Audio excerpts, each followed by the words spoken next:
Non, depuis les accusations de viol dont il fait l'objet. Le réalisateur, vous le savez, a été mis en cause par une jeune actrice, Sand Van Rooij. Cette interview est donc exceptionnelle. Apolline de Malherbe a interrogé Luc Besson pendant près d'une heure pour évoquer cette affaire, mais aussi son parcours et ses récents déboires dans sa carrière de cinéaste. Je précise que cet entretien a été enregistré il y a quelques jours, mercredi dernier, juste avant la décision d'un juge parisien de reprendre les investigations dans ce dossier. Mais vous allez voir que Luc Besson avait déjà envisagé cette hypothèse judiciaire. Voici donc l'intégralité de cette interview. Apolline de Malherbe face à Luc Besson. Bonsoir à tous, bienvenue pour cette émission exceptionnelle ce soir avec vous Luc Besson. Bonsoir. Bonsoir. Merci d'être là, vous êtes cinéaste, vous êtes producteur, vous êtes homme d'affaires, tout le monde vous connaît, mais sans complètement vous connaître, ou en tout cas sans avoir entendu votre voix depuis bien longtemps. Vous vous décrivez vous-même comme un enfant terrible et depuis des mois vous êtes dans la tourmente. Vous avez été accusé de viol et d'agression sexuelle. L'actrice Sand Van Rooij a porté plainte contre vous, une première plainte qui a été classée sans suite. Depuis, elle a déposé une nouvelle plainte avec constitution de partie civile dans l'espoir de l'ouverture d'une nouvelle enquête. Depuis ces accusations, on n'a pas entendu le son de votre voix. Parallèlement, côté business, vous avez été la fierté du cinéma français et aujourd'hui, on vous sait en grande difficulté financière. Vous n'avez répondu depuis à personne. Même au moment de la sortie de votre dernier film, Anna, vous n'avez donné aucune interview.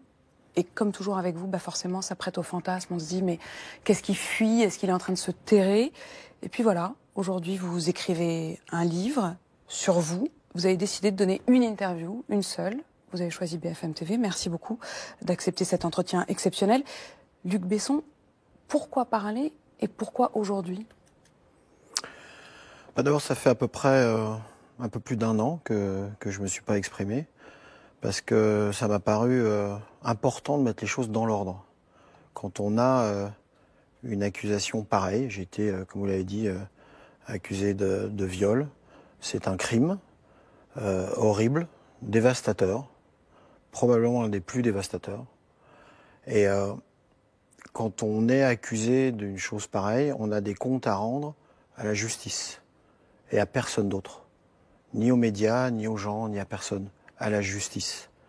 Voilà, donc j'ai gardé le silence parce qu'il me semblait nécessaire et important que la justice puisse faire son travail en toute sérénité, parce que ce n'est pas une petite affaire, c'est quelque chose de fort et de douloureux, et on se doit de laisser le temps à la justice de faire sereinement son travail.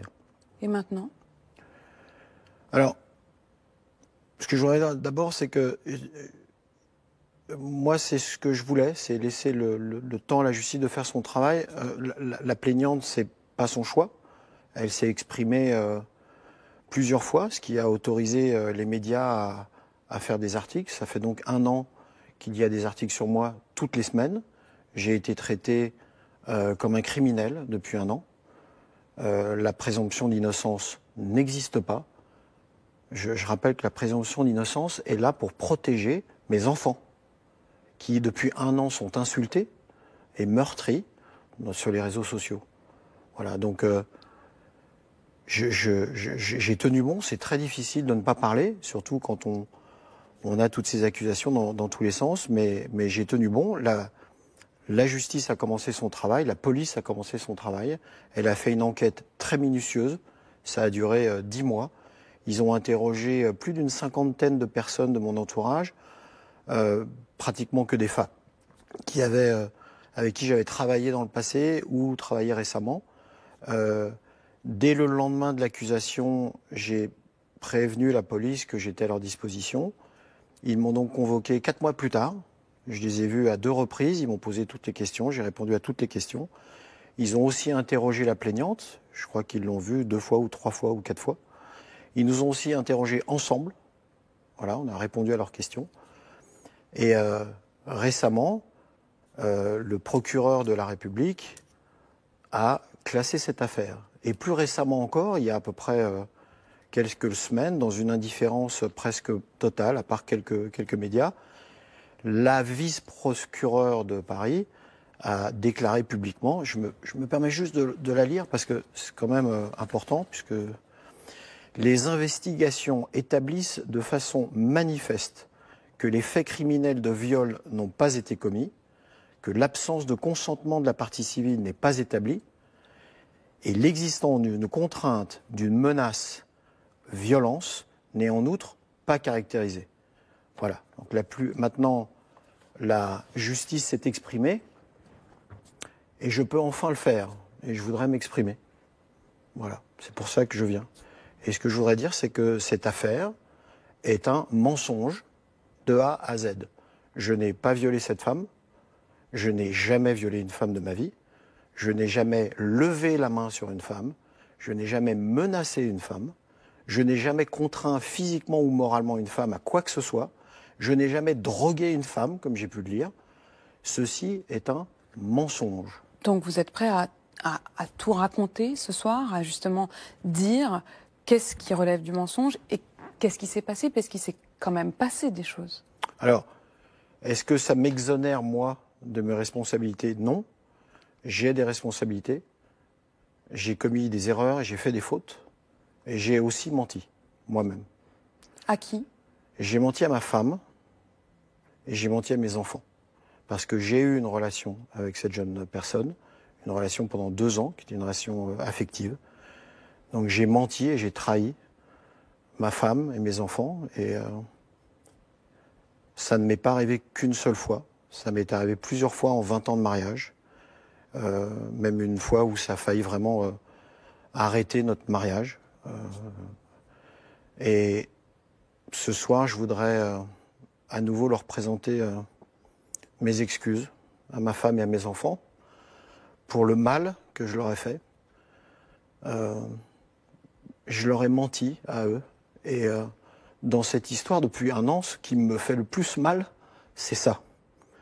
C'est que cette histoire m'a permis de me mettre face à mon mensonge, à moi. Et je pense que... Excusez-moi.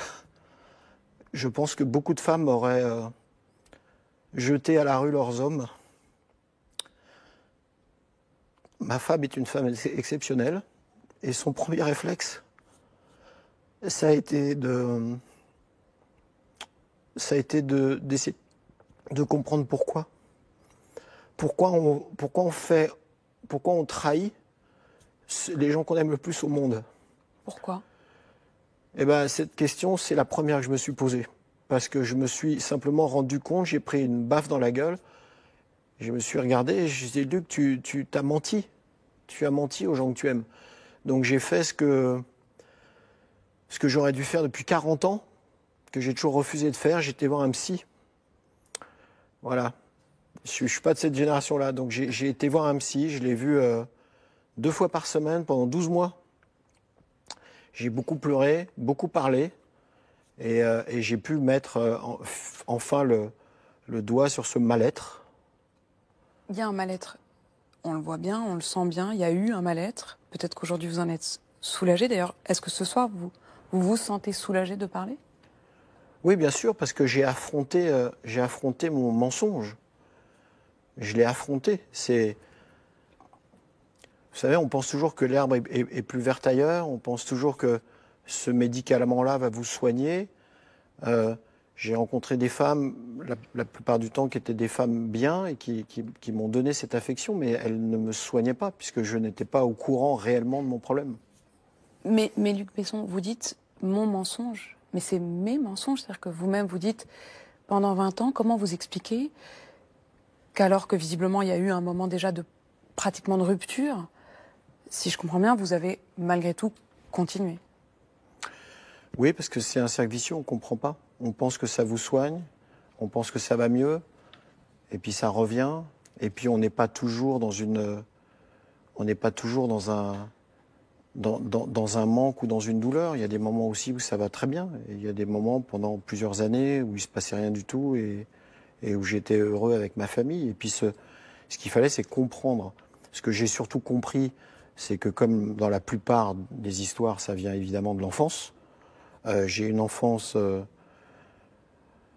J'ai des parents divorcés, on m'a mis en pension, j'ai un manque affectif incontestable, un manque d'amour et une solitude profonde. Et c'est malheureusement d'une banalité mon histoire, mais d'une banalité totale. Cette souffrance-là, dès que j'ai pu en parler un peu avec mes amis autour de moi, c'est 9 sur 10. Mais ça m'a fait du bien de mettre un mot, de savoir que ça vient de là et que ça doit disparaître. Je dois me reconnecter, me mettre d'accord avec cet enfant. Comme vous le disiez, il y a quelque chose de très grave au départ. Il y a un moment qui a tout fait exploser. C'est ce récit qu'elle a fait aux enquêteurs. Elle, c'est Sand Van Roy, actrice, qui dit que la nuit du 17 au 18 mai 2018, vous avez basculé dans la violence et dans le viol. Qu'est-ce qui s'est passé cette nuit-là? Rien, c'est faux, c'est un mensonge total. J'ai des rapports avec elle très, très affectifs, très, très gentils. Et j'ai 60 ans aujourd'hui, j'ai jamais été violent de ma vie avec qui que ce soit. Jamais, c'est pas dans mon ADN, c'est pas dans mes mœurs. Je sais pas de quoi on me parle. Parce qu'elle est assez précise dans son récit, dans sa plainte. Elle dit que ce jour-là, elle était à Cannes, que vous lui demandez de revenir à Paris, qu'elle vous rejoint à votre hôtel du Bristol. Elle dit « Je suis rentrée car j'avais l'ordre de rentrer. Je n'avais pas vraiment envie de le voir. » Elle dit qu'elle pense rentrer pour parler de son rôle dans le film, que vous lui dites d'ailleurs qu'elle peut encore être coupée au montage. Elle sent ça, dit-elle, comme une forme de chantage. Et puis elle dit « On a bu un thé et tout a dérapé. » Non, c'est archi faux de A à Z. Voilà, j'ai pas du tout. J'ai été terrassé de l'entendre le lendemain porter plainte. Je ne comprends toujours pas d'ailleurs pourquoi. Parce que vous l'avez dit tout à l'heure, Sand Van Roy, ça faisait 2 ans que vous aviez une relation avec elle. C'est une actrice qui espérait d'ailleurs, le dit-elle régulièrement, avoir un rôle qu'elle n'a pas vraiment eu. Elle a eu un rôle finalement dans Anna, mais elle espérait même un vrai projet de film avec vous. Cette nuit-là, son récit, il est totalement monté de toutes pièces. Il est inventé. Totalement. De A à Z. Vous passez la nuit ensemble? Non, une partie. On a beaucoup parlé. On a bu effectivement un thé. Voilà. Comment vous décririez la relation que vous aviez avec elle? Je pense que on parlait de ma jeunesse et de ce manque un peu affectif. Je pense que souvent, je crois, en tout cas dans son cas, je pensais, en tout cas, avoir trouvé une personne qui était un petit peu comme moi, et on se retrouvait sur ce manque-là, en fait, sur cette affection-là. Donc c'est surtout ça qui nous liait. Alors vous après, vous êtes vu régulièrement pendant 2 ans? Oui, de temps en temps. Vous aviez une relation suivie? Suivie, non, je l'avais pas vu à ce moment-là depuis, je pense, à peu près 2 mois. Donc non, pas forcément. Juste vraiment, j'ai jamais eu de dispute, j'ai jamais eu rien. Enfin, c'était toujours vraiment d'une gentillesse. Mais vous en parlez presque comme d'un doudou. J'avais de l'affection pour elle, vraiment. Elle remplissait un manque. Mais est-ce qu'elle trouvait à remplir son manque? Je pense. Mais vous avez jamais eu de doute? Non, jamais. Pendant ces 2 ans, vous n'avez pas de doute? Il n'y a pas de moment où vous vous dites, il y a un truc qui ne va pas? Non, jamais. Je suis peut-être naïf ou un peu con, peut-être. Et j'ai toujours cru qu'elle était sincère et qu'on avait un rapport, certes illicite, quelque part, mais que je lui apportais quelque chose, qu'elle m'apportait quelque chose et qu'on s'entendait. De l'écoute, de la tendresse. Moi, c'est pas le metteur en scène qui a un besoin affectif. Le metteur en scène, il est intransigeant, chiant même, des fois, assez dur. Et moi, j'avais pas de concession dans mon métier. Besson, entre guillemets, est quelqu'un de très comme ça. Et puis, il y a aussi, c'est aussi là, ça fait partie de mes erreurs, surtout. J'ai toujours pensé, j'en ai parlé beaucoup avec mon psy, j'ai toujours pensé qu'on avait le droit d'avoir un métier, d'avoir une représentation, un pouvoir et une force comme ça, mais qu'on avait le droit, en dehors de ça, d'être soi-même, d'être une personne avec ses fragilités, etc. Mon manque, c'était cette personne-là, c'était Luc. Et j'ai toujours eu, moi, le sentiment que Luc avait une relation. Et mon psy m'a dit un truc terrible qui m'a vraiment assez bouleversé et que j'ai compris maintenant. Il m'a dit, mais personne au monde ne voit Luc. Tu es Besson, metteur en scène, puissant, et tout le monde voit ça. Personne ne peut voir Luc. Et mon erreur, elle vient de là. Et Ça a été une grande claque pour moi parce que je l'admets aujourd'hui, je l'admets. Je ne serai plus jamais Luc et je ne donnerai aux autres que l'image qu'ils ont de moi-même, c'est-à-dire cette personne mais ça veut mettant dire en aussi, scène. vous dites d'un côté, tout est inventé, je n'avais pas de doute, mais vous dites aussi, j'ai compris mes erreurs et je ne referai pas la même chose. Ça veut quand même dire qu'il y avait quelque chose qui n'allait pas. Que de votre côté, vous aviez laissé s'installer cette relation dont vous réalisez que elle avait l'impression d'avoir en face d'elle Besson et vous pensiez qu'elle vous prenait pour Luc. Mais je l'ai réalisé après. Vous comprenez qu'elle ait souffert? Oui, bien sûr. Oui, je comprends. Dans sa logique à elle, oui, je le comprends. J'avais pas réalisé ça. J'avais l'impression qu'on avait le droit aussi d'être une personne humaine séparément. Et vous vous dites pas à un moment, cette toute jeune actrice qui a tout à apprendre, qui a le métier, qui a envie de rentrer dans ce métier, elle a une relation avec moi, peut-être qu'elle a quand même envie d'un rôle. Jamais vous vous dites ça, jamais vous vous dites qu'il y a quand même cette relation de hiérarchie. D'abord, ça s'est pas fait tout de suite. Ça a pris beaucoup de temps, on a pris un peu d'abord à se connaître. Et puis, non, à partir du moment où les discussions ne sont pas là-dessus et qu'il n'y a jamais eu de demande de sa part de quoi que ce soit, je n'étais absolument pas branché là-dessus. Et c'est mal me connaître, de toute façon, d'imaginer quoi que ce soit. C'est mal me connaître. J'ai trop d'amour pour mes films. J'ai trop d'amour pour mes films. Je ne mettrai jamais qui que ce soit, quoi que ce soit, en danger. Le film, il va rester pendant 30 ans. D'accord ? Donc je ne vais pas les mettre mon cousin pour lui faire plaisir. Mais là, c'est pas votre cousin. Mon cousin ou qui que ce soit, ou même un technicien. C'est une femme qui a l'impression de partager un morceau de votre vie. Oui, exact. Mais c'est un morceau de ma vie, c'est pas celle-là. C'est ça mon erreur. Et je le comprends aujourd'hui, vraiment.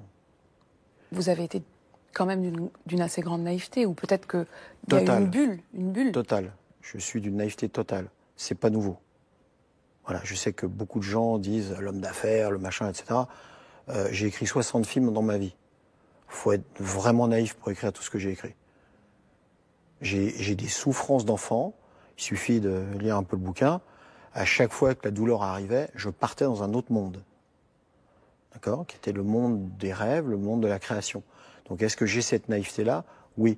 Je peux vous dire que par exemple sur les tournages, généralement, ça m'arrivait à peu près 3-4 fois par jour d'avoir une jeune femme, une figurante ou quelqu'un qui vient et qui vient, me fait un grand sourire et me glisse son téléphone sur un papier. Ça m'arrive depuis 20 ans, tout le temps. Je n'ai jamais réagi à aucune de ces demandes. Parce que le message est très clair, et je le capte, et j'ai pas cette naïveté-là en tout cas. Mais c'est pas ces histoires-là qui me sont arrivées. C'est pas celle-là. C'est quand même du coup quelque chose d'une relation, d'un amour, d'un sentiment. C'est un manque affectif, et c'est un sentiment, et c'est quelqu'un qui répond, qui comprend ce manque, et qui me donne en tout cas le sentiment de voir Luc. Pourquoi elle porte plainte si elle a tout inventé? Pourquoi elle porte plainte et pourquoi même elle reporte plainte quand la première plainte est classée sans suite? Si tout est du mensonge, quel intérêt elle a à poursuivre? Vous savez quoi? C'est à la justice de répondre à ça. C'est pas à moi. Voilà. Mais elle-même, elle prend un risque là. Je ne sais pas. C'est son problème. Je ne lui veux pas de mal. Dans cette histoire, je me suis libéré de mon mensonge. Et ça m'a fait du bien, et j'espère pour elle qu'elle arrivera à se libérer du sien de mensonge, parce que je n'imagine pas le reste de ma vie avec un mensonge sur ses épaules, sur mes épaules. Je suis content de m'en être libéré, et je lui souhaite vraiment d'avoir la force, le courage de se libérer, parce que ça va lui faire du bien. Et je pense qu'il faut qu'elle se libère comme je me suis libéré moi-même. Quand vous apprenez qu'elle porte plainte, est-ce que vous essayez de lui parler? Est-ce que vous essayez de comprendre? Tout de suite. J'ai appelé plusieurs fois, elle m'a jamais répondu. Et, voilà. Donc il n'y a jamais eu cet échange entre vous? Non, jamais. Non. Est-ce que vous avez peur qu'il y ait d'autres femmes? Est-ce qu'il y a d'autres femmes qui auraient des choses à raconter? Est-ce qu'il y a d'autres femmes qui ont des choses à raconter? Non, ça c'est sûr. Est-ce que, comme je vous l'ai dit, ça m'est arrivé dans les 20 dernières années d'avoir des aventures. Maintenant, on est dans une période comme ça qui est difficile avec un terrain qui s'ouvre de plus en plus et un terrain où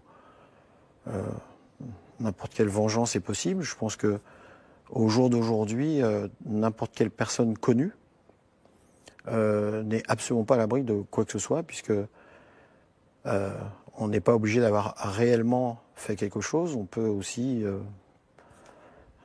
dire ce qu'on veut.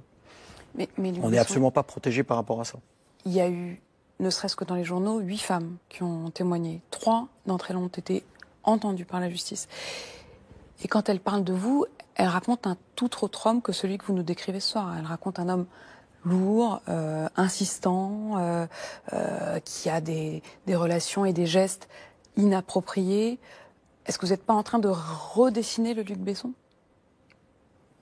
Non, je ne l'ai jamais dessiné, donc je ne peux pas vous le redessiner. Mais d'abord, si j'ai eu un comportement qui a pu incommoder quelqu'un, qui que ce soit, je m'en excuse, platement. C'est involontaire. Voilà, j'ai ma sensibilité. 95% des gens qui sont autour de moi ne sont pas gênés par cette sensibilité, pour la bonne raison qu'ils ont la même. Donc voilà, nous, ça ne nous choque pas. Maintenant, quelqu'un qui a pu, dans le passé, avoir une douleur et qui, du coup, se retrouve incommodé par ça, vraiment, sincèrement, je peux le comprendre. C'est aussi grâce ça a beaucoup, les mouvements récents ont servi à ça, à faire prendre conscience que c'est pas parce qu'on est gentil et poli qu'on ne fait pas d'erreur. Voilà. Il suffit pas d'être gentil et poli. Voilà. On peut aussi blesser par inadvertance. Je prends un exemple très simple. Ça m'est arrivé plein de fois de passer devant 4 personnes, de serrer la main et vraiment de façon totalement involontaire d'en oublier un. Parce qu'il n'était pas dans l'angle, je l'ai pas vu. Et on me rapporte après que la personne a pleuré, qu'elle était complètement pourquoi je lui ai pas dit bonjour, etc. Et c'est vrai, sincèrement, on peut même malgré soi, on peut créer ces choses-là. Mais parce que ça veut dire une chose aussi de vous, Luc Besson, c'est que les gens attendent de vous autre chose. Vous incarnez une forme de pouvoir, de puissance. Si vous vous mettez du côté des femmes qui étaient face à vous, là vous parlez simplement de quelqu'un qui vous aurait serré la main ou pas serré la main, mais du coup pour ces femmes qui se disent j'ai eu une histoire avec lui et puis ça s'arrête, ou alors j'ai l'impression que tout d'un coup il m'a humilié ou qu'il m'a méprisé, vous imaginez du coup le retentissement, l'ampleur que ça prend parce que vous êtes Luc Besson. Je le comprends aujourd'hui, vraiment. Et c'est pour ça que je présente mes excuses à ces femmes si elles ont pu en souffrir. Vraiment. Mais encore une fois, malheureusement, la personne qui réagissait à l'intérieur de moi, c'est cette personne un peu sensible et avec un mal-être qui n'est pas l'autre, qui n'est pas cet homme puissant. Moi, je suis pas né avec du pouvoir. Moi, je viens, mes parents sont moniteurs de plongée, j'ai pas de pouvoir. Et puis un jour, vous faites un succès et on vous en donne plein. Et puis quand on vous donne ce succès, on vous donne cet argent, on vous donne ce pouvoir, du coup, vous oubliez un peu toutes vos douleurs parce que on a mis un peu de paillettes dessus, tout va bien. Donc, mais c'est un cauchemar, ce pouvoir. C'est un cauchemar. Mais il y a plein de gens qui en rêvent. Tant mieux pour eux. Mais alors moi, j'en rêve pas. Et j'en ai jamais rêvé. J'ai jamais voulu ce pouvoir. Jamais. Je pense que c'est un cauchemar. Ça vient avec énormément de responsabilités. Toutes celles qu'on peut comprendre et voir, plus toutes celles qu'on ne voit pas tout de suite, qu'on voit plus tard ou qu'on vous explique. Donc, avec vraiment beaucoup d'humilité, je comprends exactement ce que vous dites, je suis vraiment d'accord et je m'en excuse encore. Pour revenir à ces jeunes femmes qui se sont exprimées dans la presse, moi le problème que j'ai, c'est que d'abord c'est des femmes qui ont voulu rester anonymes et qui me parlent de situations que je ne reconnais pas. Donc c'est compliqué pour moi de faire des commentaires, parce que je ne sais pas qui c'est, je ne sais pas de quoi on parle. Il n'y en a qu'une qui a donné son nom, donc j'ai été sur Internet pour voir sa photo. Je la reconnais pas. Il faut dire que son récit date d'il y a 24 ans. Voilà, donc il y a 24 ans, on aurait bu un thé ensemble à Londres. Sincèrement, c'est possible et je la crois. Lors de ce thé, je lui aurais dit quelque chose de choquant qui est que j'ai besoin d'aimer mes acteurs et mes actrices quand je tourne, j'ai besoin d'être amoureux. C'est vrai. C'est vrai et ça fait 15 ans que je le dis dans la presse. Voilà. Mon métier est quand même Donc assez... pour vous, il n'y a rien de choquant? Dans cette phrase-là, il y a 24 ans, non. Parce que je ne sais pas comment on peut... Et quand elles disent que vous les touchez, que vous les enveloppez, que vous parlez tout le temps de câlins, mais parfois c'est trop, parfois ça dérape, à aucun moment vous vous êtes dit, tiens, je dérape? Non. Jamais? Jamais. Jamais eu, moi, le sentiment de déraper. Jamais. Est-ce que j'ai eu le sentiment d'être tactile ou d'être gentil? Oui, sûrement. Et je suis d'une nature un peu comme ça. Et encore une fois, je suis dans un environnement où 90% des gens que je fréquente sont comme ça. Donc, quand on est entre nous, effectivement, on ne s'en rend pas compte. Mais je comprends pas de comportement inapproprié, ce sont leurs mots. Non. Pas de façon volontaire ou consciente. Voilà. Mais je l'admets, c'est possible que quelqu'un avec une sensibilité différente l'ait pris comme ça. Mais généralement, quelqu'un qui me le fait sentir tout de suite, je perçois tout de suite, évidemment. Et d'un seul coup, je me dis, ah bah oui, tiens, on est peut-être un peu trop Ça familier. vous est arrivé, ça? Non. Jamais? Non. Aucune femme vous a dit, arrête, c'est trop? Non. Jamais? Non.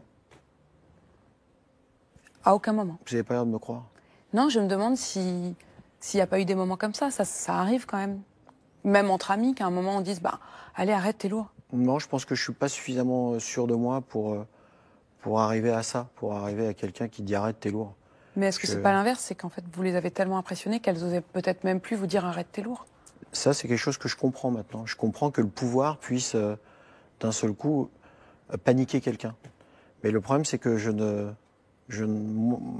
maintenant, je le comprends et je ferai dorénavant très attention, ça c'est sûr. Mais je vais vous expliquer pourquoi on ne sent pas ce pouvoir. Parce que c'est très important. Quand vous êtes sur un plateau, d'abord, j'aimerais juste vous parler de mon métier 2 minutes. Parce que Oui, parce qu'on est au cœur, en fait, on est au cœur de tout. Et d'ailleurs, vous venez de dire, à l'instant, vous avez dit, j'étais dans un monde où, en fait, on était tous un peu comme ça. Ça fait beaucoup fantasmer, et puis surtout, depuis, vous le disiez, le contexte. C'est quoi ce monde? C'est quoi ces relations humaines? Sur un plateau, sur un tournage, on ne fabrique pas des boulons. On fabrique des sentiments. De l'amour, de la haine, des pleurs, des rires, de la nostalgie, de l'effroi. C'est ça qu'on fabrique. D'accord? C'est d'ailleurs ça que viennent voir les spectateurs. De l'émotion. Pour fabriquer cette émotion, on fait appel à des artistes. Par définition, un artiste est quelqu'un de sensible ou d'extra-sensible, d'ultra-sensible. Donc effectivement, ces gens-là passent leur temps à hurler, à crier, à s'aimer, à se détester, à penser que le rouge est mieux que le bleu, qu'il faut mettre 3 rails de travelling au lieu de 5. C'est extra-sensible. On doit être sensible surtout sur la lumière, l'ambiance, le son, la couleur d'une chaussure. Cette sensibilité-là, elle est présente sur les plateaux. Je vous donne un exemple. Vous voyez un match de foot, et puis d'un seul coup, l'équipe marque un but, et il y a 15 joueurs qui se roulent par terre, qui sont dans un enthousiasme et un débordement d'amour et d'énergie, qui se prennent dans les bras, etc. Un plateau de tournage, c'est des gens qui marquent des buts toutes les 3 minutes. Et je comprends maintenant très bien que quelqu'un d'extérieur qui arriverait dans cette ambiance-là puisse être... surtout si la personne a eu des... Où est la limite, quoi? Où est la frontière, en fait? La frontière, c'est la politesse, le respect de l'autre et la gentillesse. Enfin, c'est ça les limites. Cette ambiance-là ne veut pas dire qu'on s'accorde, quel que soit comme droit, d'être violent, insultant ou quoi que ce soit en vis-à-vis de quelqu'un. Pas du tout. J'essaie pas de dire que ça tolère ça. Mais c'est vrai que là, on est au cœur de tout ce dont on parle depuis 2 ans. Pas seulement sur vous, mais plus globalement, évidemment, l'affaire Weinstein, l'affaire MeToo, Balance ton porc. C'est une question parfois de perception, c'est-à-dire qu'il y a des femmes qui ont à un moment dit, bah non, en fait, il y a une souffrance. Quand on dit non, bah, l'homme ne se rend pas forcément compte que c'est un vrai non. Est-ce que sur un plateau de cinéma, puisque vous nous racontez votre métier, il y avait une sorte d'évidence tacite que, en gros, bah, le producteur, il couche avec l'actrice? Non, ça, je sais que côté américain, il ne faut pas confondre les choses. Les gens qui fabriquent des films sont des créateurs et c'est une petite boule. Le producteur ne fait pas partie de cette boule. D'accord? Il n'a aucun rôle créatif dans dans le film. C'est des gens qui sont périphériques et qui effectivement ont du pouvoir. Et effectivement, même si personnellement j'ai jamais été témoin de ça, je sais qu'il y a des gens périphériques qui abusent de leur pouvoir pour dire bah tiens, donne-moi ça puis je te donne ça, etc. Dans la création, c'est pas le même univers. Ça fait 40 ans que je suis sur des plateaux. Il n'y a jamais eu ça. 2 fois. 2 fois où j'ai entendu un truc, auquel je suis intervenu d'ailleurs. Mais en 40 ans, ça m'est arrivé 2 fois. 2 fois, j'ai vu un truc comme ça d'un assistant qui se faisait un peu trop pressant et d'une jeune fille qui ne savait pas trop comment arrêter un petit peu ses ardeurs. Vous avez été témoin de ça, mais vous-même jamais? Non, je n'ai pas été témoin, on me l'a rapporté. Et j'ai été immédiatement voir l'assistant et la fille. Mais je veux dire, c'était d'autres, c'était pas vous, jamais? Non. Non. Mais vous aviez du pouvoir, vous avez du pouvoir. Vous êtes un homme de pouvoir. Vous l'avez dit, vous Bien ne sûr. vouliez pas, mais en même temps, c'est un peu facile de dire « je ne le voulais pas ». Vous l'avez. Non, il faut... Oui, et alors? C'est pas parce qu'on l'a qu'on le veut forcément. Ce qu'il faut comprendre quand Mais vous il faut créez... l'assumer. C'est ça que je veux dire. Il faut l'assumer. Et maintenant, je l'assume. Et c'est pour ça que les choses vont changer. Mais quand vous êtes dans cette créativité, si vous mettez une hiérarchie énorme entre vous et les gens qui créent, personne ne viendra vous donner une bonne idée. Personne. Oui, chef, pas de problème, chef. Je ne peux pas me priver des idées, des bonnes idées que 60 personnes autour de moi peuvent avoir. Donc, dans ma façon d'être, effectivement, j'essaye de gommer au maximum les barrières. On est copains, le chef d'éco, on va boire un coup, voilà, on est copains. Alors oui, il y a une hiérarchie parce vous êtes un chef copain. C'est moi qui vais décider à la fin, mais on a l'obligation de ne pas la mettre en avant comme dans beaucoup d'autres entreprises. Dans celle-là, on a tous à peu près les mêmes t-shirts, on a tous à peu près les mêmes jeans, parce qu'on a besoin de cet échange. Je veux qu'un chef décorateur, un stagiaire, puisse me dire ah ça c'est bien ça, pourquoi il y a ça? J'accepte ça, je veux ça, je veux me nourrir de ça. Quand je vous dis ce pouvoir, en fait, il y a un moment, il faut l'assumer. Vous dites, bah oui, finalement, il faut l'assumer. Et c'est ça qui fait que les choses ont changé. Ça veut dire que les choses ont changé. Concrètement, vous avez tiré les leçons. Qu'est-ce qui a changé pour de vrai? Tout. Tout. Le fait déjà de me débarrasser de ce mensonge me permet de remettre tout dans l'ordre. Vous dites, je me suis libérée de ce mensonge. Pour vous, ce qui vous a pesé dans cette histoire et ce dont vous avez souffert, c'était de votre propre adultère. Oui, beaucoup. Et ça, c'est ça dont vous dites, quand vous dites c'est fini, c'est ça dont vous dites que c'est fini. Bien sûr, ça, et je regrette. Je regrette d'avoir eu une relation avec cette jeune fille, alors qu'effectivement, il y a un rapport de subordination, même si je ne l'ai pas vécu comme ça, mais c'est une évidence. Et personnellement d'abord, l'adultère ne m'arrivera plus. Voilà, je peux vous le dire droit dans les yeux. Vous savez, il y a quelques mois, j'ai ma femme et mes enfants autour d'une table. Et j'ai fait quelque chose qui est peut-être la chose la plus dure au monde que j'ai fait, c'est que je leur ai dit la vérité. Et je leur ai dit les tromperies, et je leur ai dit les mensonges. Et j'ai regardé mes enfants dans les yeux. Et je leur ai dit que ça n'arriverait plus jamais. Voilà, cette tromperie-là n'arrivera plus jamais. Voilà. Je m'en fous que personne me croie. Mes enfants m'ont cru et ont continué à m'aimer. Et jamais je ne pourrai les décevoir sur ça. Jamais. Donc c'est une erreur que j'ai faite.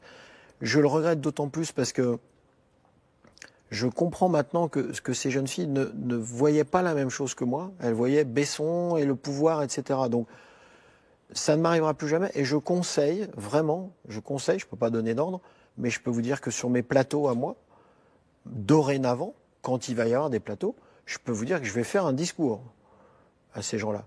Et je ne tolérerai pas, parce que c'est pas bien pour ces femmes-là, même s'il y a une attirance en apparence comme ça de l'un vers l'autre, non. Il y aura des règles? Oui. Interdiction absolue d'avoir des relations oui. entre personnes qui travaillent sur un profil? Oui, tout à fait. S'il y a une relation de subordination à l'un à l'autre, oui, tout à fait. Ce dont vous avez vraiment souffert et ce qui a été pour vous la rupture, c'est l'adultère, c'est le fait de devoir réaliser l'adultère et de devoir voilà, avouer, rompre avec ce mensonge-là. C'est pas la plainte et le fait d'être accusé de viol. Ben non, c'est faux. Donc c'est dérangeant, ça fait surtout mal à mes enfants. Ça a été le début d'un engrenage, ça a commencé les dominos, hein. Commencé comme ça, et puis comme j'avais effectivement des difficultés avec ma société, c'est du domino, c'est-à-dire que tout le monde s'en est donné à cœur joie pendant un an. Et puis, bah évidemment, dès qu'on est blessé, tout le monde se sert. Mais Encore une question sur ces femmes-là. je voudrais dire un petit Vous truc sur... comprenez leur souffrance? Oui, bien sûr, ouais. Ouais, je comprends leur souffrance. Malheureusement, on ne peut pas tout mettre dans le même sac. Quand on parle de cette jeune femme qui s'est exprimée il y a 24 ans, que j'ai rencontrée à Londres, d'accord, que j'aurais invité à dîner. Elle a refusé ce dîner, donc ce dîner n'a pas eu lieu. Elle est rentrée chez elle, je suis rentré chez moi. Quand cette femme derrière se permet de dire que, à cause de ce refus-là, elle n'a pas travaillé, elle n'a pas eu la carrière qu'elle aurait dû avoir pendant 24 ans, on est dans de l'irréel. D'accord? Parce que pendant 24 ans, j'ai fait 3 enfants, j'ai fait 10 films et j'en ai produit 60. J'ai vraiment eu autre chose à faire que de m'occuper de détruire la vie d'une femme avec qui j'ai bu un thé. Voilà. Donc on est vraiment dans de l'irrationnel, dans de l'irréel. Donc malheureusement, dans la période dans laquelle on vit, on a des choses comme ça qui sont complètement... on mélange un peu toutes ces histoires en même temps. Alors que j'ai peut-être eu à un moment donné, je finis, j'ai peut-être eu un comportement, parce que je sors d'une scène très affective, etc. J'ai peut-être eu un comportement affectif avec quelqu'un parce que je l'ai avec plein de gens que ça ne gêne pas, et puis celle-là, ça l'a gêné. Et je m'en excuse, parce que ça peut être vrai, c'est vrai. Mais non, j'ai pas passé 24 ans à détruire la carrière d'une jeune femme. Donc on ne peut pas mettre tout comme ça, c'est très compliqué. C'est pour ça que la justice est très importante. Parce que ces jeunes femmes, il y a les déclarations qu'elles font à la presse, et puis vous savez comme moi qu'un journaliste, il prend ce qui l'intéresse, et il tourne les phrases comme il a envie de les tourner. Et il y a la justice. Voilà. Les déclarations de ces jeunes femmes, pour les quelques-unes qui ont pu parler avec la police, les déclarations aux journaux et la déclaration à la police n'est pas la même, hein. Ce que je voudrais dire qui est très important, c'est qu'il ne faut pas que ce terrain arrive ou nous entraîne vers une guerre entre les femmes et les hommes. Ce n'est pas une guerre entre les femmes et les hommes. D'abord, dans les guerres, il n'y a que des perdants. C'est une guerre des femmes et des hommes contre ceux qui sont violents et qui se comportent mal. Voilà. Et cette guerre, on doit la faire ensemble. Luc Besson, vous avez dit tout à l'heure, en fait, c'est les dominos, comme si c'était le début d'une chute. Je voudrais qu'on parle aussi de votre business et de votre job. Qu'est-ce que vous avez fait depuis 1 an et demi, depuis que vous vous taisez, depuis qu'on ne vous voit plus? Vous aviez toujours eu la réputation d'être un boulimique de travail. Vous le dites, vous avez fait 60 films. Qu'est-ce qui s'est passé? Qu'est-ce que vous avez fait depuis 1 an et demi? Je pense que j'ai beaucoup travaillé parce que c'est une fuite. Ça fait partie de cette thérapie que j'ai suivie. Évidemment, quand vous voulez on dire travaille... avant, c'était une fuite de travailler autant? Bien sûr. C'est aussi pour ça que j'avais 20 kilos de trop. C'est qu'on avance, on fait, et puis on soigne pas ces véritables plaies. Voilà, donc je me suis arrêté. Donc la boulimie, c'était les 20 kilos de trop, c'était le travail et c'était les femmes? Dans cet ordre-là.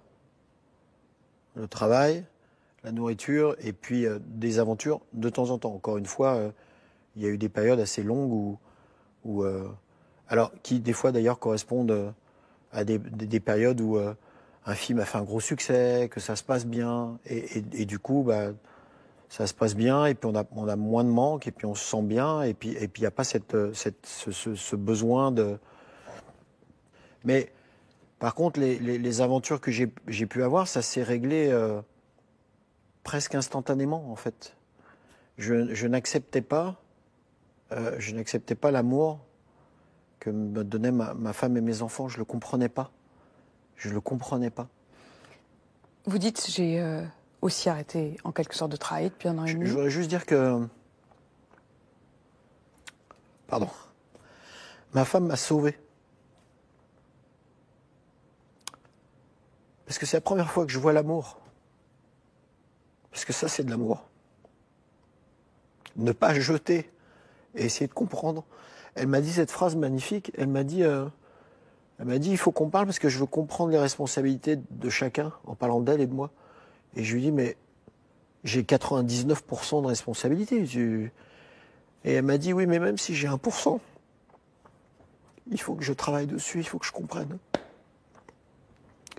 J'ai jamais vu une femme comme ça. Jamais. Et depuis qu'elle m'a dit ça, j'ai accepté simplement, j'ai compris ce que c'était que l'amour, j'ai accepté qu'elle m'aime. Et mon problème depuis que je suis tout petit, c'est que c'est cette impression. C'est ce qui a sorti le psy, c'est ce sentiment c'est ces sentiments qu'on est dans la solitude et qu'on ne nous aime pas. Et pourquoi on en fait autant et pourquoi on écrit et pourquoi on raconte des histoires. On fait des films pour être aimé. Cette affaire, le moment où elle vous a accusé de viol, il y avait déjà une fragilité, il y avait déjà des dettes, mais ça a précipité quand même une forme de chute. Bah, c'est tout ensemble. Comme disait cet excellent président Chirac, les emmerdes vont toujours en escadrille. Et aujourd'hui ? Aujourd'hui, vous en êtes où concrètement ? Alors d'abord, ça c'est des problèmes très techniques. C'est bon, il y a une société. Mais sans rentrer dans les problèmes techniques, est-ce qu'aujourd'hui, on est dans cette cité du cinéma, est-ce que c'est encore chez vous? Est-ce que c'est encore EuropaCorp? Oui, on est toujours là. C'est une société, on a eu des vrais problèmes de gestion. D'abord, c'est ma responsabilité. J'ai choisi des gens en qui j'ai fait confiance encore, qui n'étaient pas forcément les bons et qui ont géré de mauvaise façon la société. C'est pas la première fois, ça fait déjà 3-4 fois, les gens le savent pas, mais on s'est retrouvé 2-3 fois au bord du gouffre. Puis d'un seul coup, il y a un Taken, il y a un Lucie, voilà. Donc, hop, à chaque fois, ça repart. Très sincèrement, c'est quand même le cas de 90% des sociétés du cinéma en France. Sauf que la vôtre, elle est plus grosse. Sauf que la mienne est plus grosse. Bon, donc, on est en train là de résoudre, on est en sauvegarde. On fait tout pour sortir de cette sauvegarde. Est-ce que vous êtes ruiné? Non. Non. Mais ruiné, ça veut dire quoi? Est-ce que vous me dites si vous êtes ruiné, mais on parle d'une société. Est-ce que la société EuropaCorp est en faïtte? Est-ce que vous êtes ruiné? Non, d'abord, si on était en faillite, vous le saurez, parce qu'on est obligé de le déclarer. Est-ce qu'elle est au bord de la faillite? Vous savez bien, ça fait des mois qu'on se demande. Non, ça fait des mois que les gens parlent sans savoir. C'est pour ça que je vous demande. Je lis un article en me disant on va faire ça.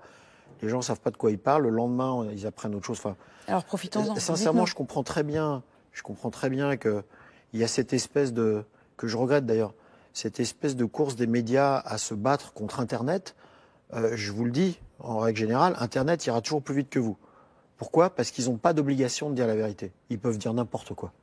Alors, si vous voulez aller plus vite qu'Internet et dire n'importe quoi, sincèrement, moi je suis très triste parce que je trouve qu'aujourd'hui, précisément aujourd'hui, on a un besoin énorme des médias et de la presse. Tant mieux, on est là. Mais Luc Besson, mais de la vraie. On a du temps. On est là pour se parler. Moi, je ne spécule pas. Je vous demande juste, elle en est où votre société? Vous en êtes où vous? Alors, on est en sauvegarde. Ça veut dire quoi la sauvegarde? Un peu de pédagogie pour ceux qui ne savent pas. Quand une société a trop de dettes et qu'elle n'arrive pas à assumer ses dettes, on la met entre parenthèses pour que quelqu'un, un juge, un administrateur judiciaire, il y en a deux, un homme et une femme, viennent dans la société et essayent de faire ce que nous, on n'a pas réussi à faire, c'est-à-dire se mettre d'accord avec les gens à qui on doit de l'argent. Voilà, c'est ça une sauvegarde. Si on n'arrive pas à se mettre en sauvegarde, on ira en liquidation judiciaire, ce qui amène à une faillite. D'accord? On a essayé pendant des mois de se mettre d'accord avec nos créanciers, les gens à qui on doit de l'argent. On n'a pas réussi. On s'est donc mis entre parenthèses et on a deux administrateurs qui nous aident. Ils font un très beau travail. Et puis, c'est plus compliqué quand il y a des administrateurs. C'est-à-dire que les gens à qui on doit de l'argent sont quand même maintenant... Bon, il va falloir quand même qu'on fasse des efforts. Donc, on est en train de restructurer la société pour qu'elle soit saine. Avant, la société Europa faisait 8 à 10 films. Et sincèrement, c'est une folie. Je ne sais pas faire 8 à 10 films par an. Il y a même un moment où je... Mais vous aviez pensé que vous pourriez? Moi, non. Les gens que j'avais nommés, oui. Mais moi, ça m'a toujours paru... Pourquoi vous ne l'avez pas tout simplement dit non? Parce que je suis quelqu'un de positif et quand il y a quelqu'un qui vient vous voir en disant « on va faire ça, ça va être génial, on va faire tout ça », je dis « bah ouais, super, vas-y, on avance ». Moi, je suis pas là pour, construire un empire ou quoi que ce soit. Donc vous l'avez mis en stand-by. Et quelle est la prochaine étape? Est-ce que vous allez la vendre? Est-ce que vous allez accepter des investisseurs? Est-ce que vous êtes confiant? Alors, je suis assez confiant. Voilà. Alors, vous savez que comme on est une boîte cotée, je ne peux pas malheureusement dire je suis super confiant ou je suis pas du tout confiant parce que j'ai pas le droit de le faire. Voilà. On est dans la négociation avec les créanciers, à ceux à qui on doit de l'argent. Ça se passe bien pour l'instant. On règle les problèmes les uns après les autres. Et dès que possible, on sortira de la sauvegarde pour reprendre une activité normale. J'entends par activité normale, avant la société faisait 8 à 10 films, la nouvelle société fera 2 à 3 films. Voilà. Il y a moins de monde, je vais me recentrer sur les films que j'aime, surtout, et qu'on aime dans l'équipe. Vous serez réalisateur? Vous serez producteur? Je sais pas. Sûrement... Vous avez envie, il y a un film, il y a déjà un film en préparation qui est au minimum dans votre tête, qui est même peut-être déjà avancé. Depuis maintenant presque 1 an et demi, cette histoire fait que mon activité s'est arrêtée complètement. On est dans une période très très difficile. Aux États-Unis, c'est quand même c'est très dur en ce moment par rapport à ça. On en vient vraiment à... Voilà, les hommes, les femmes n'osent même plus se serrer la main. Vous voulez dire que l'affaire MeToo, l'affaire Weinstein, l'accusation qui a été portée contre vous, oui. Les gens ne vous parlent plus ou se méfient? Non, me parlent, mais attendent. Attendent. Comme cette personne a encore porté plainte, etc. La plupart des gens, vraiment, enfin 99% des gens m'ont vraiment gardé leur confiance. Mais on est dans une situation où les gens se disent bon, on va quand même attendre que tout soit bien clair, etc. Donc depuis 1 an et demi, je ne travaille pas. Vous avez envie? Vous avez envie de refaire un film en tant que réalisateur? Je ne sais pas.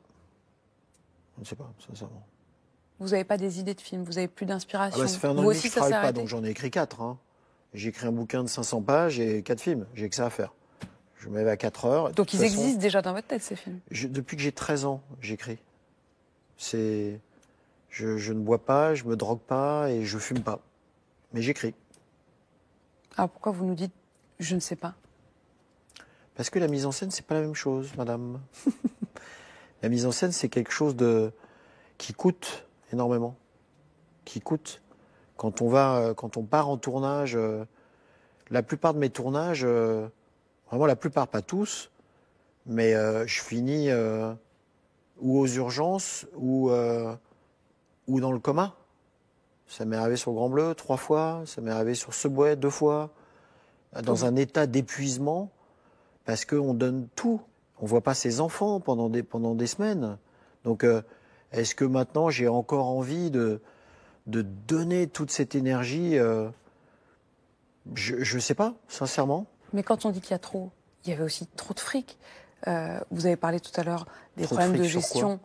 Par exemple, Valérian, vous vous dites pas j'ai été trop loin, j'ai voulu voir les choses trop grand. Il y avait un peu un péché d'orgueil. Ah bon? Il vous a coûté tellement cher qu'ensuite vous n'avez pas réussi à le rembourser, à le rendre rentable. Mais qu'est-ce qui vous a dit ces trucs-là? Non, pour vous non. Qu'est-ce qui vous a dit ça? À aucun moment vous vous dites c'est le début d'un problème de dette. Vous l'avez lu? Vous l'avez dit vous-même qu'il y avait un problème quand même de domino et de dette. Non, vous n'aviez pas de dette. Non. Il est à l'équilibre, ce film? Il va l'être bientôt. Ah. Voilà. Ce qui est gênant sur Valérian. Vous savez très bien comment c'est. Les gens, dans leur tête, ils se disent Valérian, ça doit faire 400 millions. Et si on en fait 260, puisque c'est le cas, on en a fait 260, c'est un four, c'est un flop, ils sont morts. C'est pas comme ça que ça se passe. Voilà. Valérian, c'est un film que j'aime depuis que j'ai 13 ans. Voilà, j'avais envie de le faire. Les Américains ne savent pas faire ce film à moins de 250 millions. Nous, grâce au crédit d'impôt, auquel j'ai participé, et que M. Hollande a accepté, on a fait ce film pour, de mémoire, 165. D'accord? Donc on fait un film beaucoup moins cher qui a la qualité supérieure. Ce film-là, il a été prévendu dans beaucoup de territoires. Donc en fait, pour Europa, le risque pour Europa n'a aucun rapport avec ces sommes-là. C'est une somme qui est beaucoup inférieur. Ce qu'on espérait, nous, avec Valérian, c'est que si le film avait fait 100 millions de plus, il aurait épongé les erreurs d'avant. Donc le problème n'est pas Valérian. C'est les dettes que vous aviez déjà. C'est les dettes des films d'avant qui, eux, par contre, ont perdu de l'argent. C'est pas Valérian Valérian n'a pas sauvé. Voilà, en fait, la vérité, Valérian n'a pas sauvé la situation. C'est dommage qu'à cette époque-là, il n'y ait pas des journalistes qui aient étudié un tout petit peu plus profondément. Valérian. Parce que on a eu un véritable bashing américain parce que le film était européen et que les Américains n'ont pas envie de voir des Européens capables de faire des films de science-fiction à 150 millions. Et ce bashing-là, C'est quoi, c'est de la jalousie? Non, c'est du protectionnisme. Vous voyez où dans 10 ans? Vous en aurez refait? Vous en avez déjà quand même que vous espérez, si vous trouvez la force, l'envie suffisante? Vous dites quand même qu'il y en aura 2, 3 des films, donc vous allez finir par les faire. Non, je sais pas. D'abord, j'en ai fait 18, donc ça va, j'en ai fait pas mal. Non, je pense qu'à l'intérieur, physiquement, j'en ai peut-être encore... si tout se passe bien, j'en ai peut-être encore 2 ou 3 à faire, à peu près. À réaliser? Ouais. Et après, il faut arrêter. Il faut arrêter. Après, on a plein... J'ai pas envie de me redire, j'ai pas envie de faire de la soupe, j'ai pas envie de... Et quand je dis 2-3, c'est vraiment le maximum, quoi. C'est 2-3 qui découlent des précédents? Non, il y a deux... Alors, vous savez, j'ai écrit le 5e élément à 16 ans, je l'ai fait à 30. Donc il y en a déjà 2, par exemple, que j'ai en moi et que j'aimerais bien faire un jour, mais il faut que vous vous méfiez un tout petit peu avec moi. Parce que moi, je les ai là et je peux me les passer tous les jours. Vous voulez regarder vos films, ils existent déjà dans votre tête? Ils existent, moi, ils sont là. Voilà. Il n'y a que moi qui les vois. Maintenant, il faut aussi que les gens me rendent un tout petit peu et me disent aussi qu'ils ont envie de voir mes films. Parce que sinon, ça va, moi je les ai, les films. En fait, vous avez envie qu'on vienne vous chercher, quoi. J'ai donné beaucoup de ma vie, vraiment beaucoup de ma vie, beaucoup de mon cœur, beaucoup de sueur à faire des films pour que les gens passent 2 heures à s'amuser ou à être bien. J'ai eu une chance incroyable de marquer des générations. C'est vrai que Le Grand Bleu, par exemple, ça a marqué les gens comme la vie Vol au-dessus d'un nid de coucou a pu me marquer à l'époque. Et quand je croise des gens qui disent ouais, Grand Bleu, machin, ça me remplit, ça me fait plaisir. Mais j'ai donné beaucoup à ces gens-là. Et les gens du public, les gens de la rue, les gens que je croise, me rendent vraiment beaucoup quand je les croise. Et j'ai besoin d'être sûr que toute cette salissure qu'on a mis sur moi pendant 1 an, pour laquelle je n'ai pas répondu, j'espère que cette salissure n'a pas abîmé mon rapport avec ces gens. En tout cas, ça va être à eux de me le faire comprendre. Mais vous êtes serein maintenant? Ouais, je suis assez serein.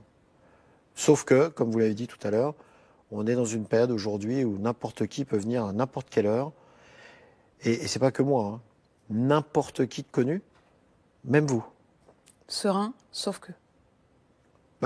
Sauf ça, j'espère qu'on va arriver à une espèce de vraie réalité qui va s'appuyer sur la justice pour pouvoir effectivement protéger ces femmes de belle façon et tous ensemble. Vous avez dit la justice, elle a fait son travail, elle n'a pas complètement fini. Ce que vous nous avez lu tout à l'heure, c'est effectivement un avis qui dit qu'il n'y a pas eu violence, qu'il n'y a pas eu viol. Mais la décision finale, c'est pas parce que cet avis dit ça qu'elle ira dans ce sens-là. La plainte peut être acceptée. La plainte peut être acceptée. L'affaire a été classée, donc elle peut se réouvrir. Elle peut se réouvrir et je suis à la disposition de la justice et je ne peux rien faire d'autre. Pendant ce temps-là, la société souffre, mes enfants souffrent, moi je souffre et je ne travaille pas. Vous êtes soulagé d'avoir parlé? Ouais, je suis soulagé. Je suis soulagé de façon... J'ai déjà avoué mon mensonge à ma femme et à mes enfants. Je l'ai déjà avoué. Mais je suis soulagé de pouvoir leur rendre hommage publiquement. Merci. Merci Luc Besson. Voilà donc pour cette interview accordée par Luc Besson à Apolline de Malherbe. Je précise que Luc Besson sort cette semaine son autobiographie. C'est aux éditions XO, ça s'appelle Enfant terrible, pour mieux comprendre l'itinéraire du réalisateur du Grand Bleu et du 5e élément, entre autres. Enfant terrible, autobiographie de Luc Besson. Dans un instant, on se retrouve sur BFM TV avec toute l'équipe de Tonight Bruce Info. Alterna, l'énergie pour un horizon sans nuages. Retrouvez la météo avec Alterna, fournisseur français de gaz et d'électricité.